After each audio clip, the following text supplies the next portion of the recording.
شروع اللہ کے نام سے جو بڑا مہربان اور نہایت رحم کرنے والا ہے۔ میرے تمام دیکھنے اور سننے والے بہن بھائیوں کو السلام علیکم۔ ناظرین اکرام، امام غزالی رحمۃ اللہ نے ایک عجیب انداز سے ایک بات سمجھائی ہے۔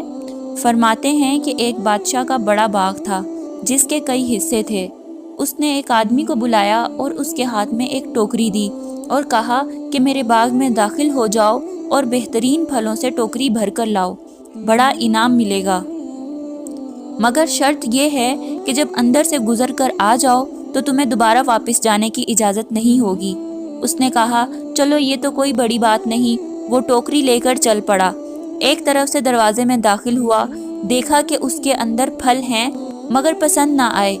اگلے درجے میں داخل ہوا، یہاں پھل پہلے سے بہتر تھے، پھر اگلے درجے میں بہت بہتر تھے اور اس کے اگلے والے درجے میں بہت ہی بہترین تھے۔ یہاں دل میں خیال آیا کہ اب تو میں کچھ پھل توڑ لوں، پھر سوچنے لگا آگے سب سے بہتر پھل توڑوں گا۔ جب اگلے اور آخری درجے میں داخل ہوا تو کیا دیکھتا ہے، وہاں پر تو کسی بھی درخت پر پھل ہی نہیں۔ افسوس کرنے لگا کہ اے کاش میں نے پہلے درجے سے ہی پھل توڑ لیے ہوتے تو آج میری ٹوکری خالی نہ ہوتی، اب میں بادشاہ کو کیا منہ دکھاؤں گا۔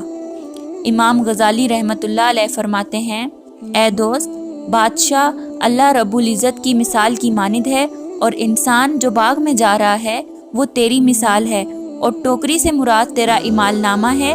زندگی کی مثال باغ کی مانند ہے اور اس کے مختلف حصے تیری زندگی کے ہر دن کی مانند ہیں۔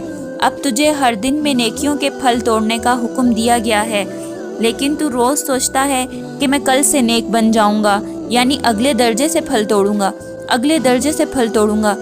تیرا اگلا دن نہ آ سکے گا اور تجھے اسی دن اللہ کے حضور جانا پڑے گا۔ سبحان اللہ، امام غزالی رحمۃ اللہ علیہ نے کتنے طریقے سے ہمیں یہ بات سمجھا دی۔ اے اللہ، ہمیں ایسا بنا دے کہ ہم تجھے پسند آ جائیں اور ہر دن نیکی کرنے کی توفیق عطا فرما، آمین۔ اگر آپ کو میری یہ ویڈیو پسند آئے تو اسے لائک اور شیئر کریں اور میرے چینل کو سبسکرائب کریں۔ شکریہ۔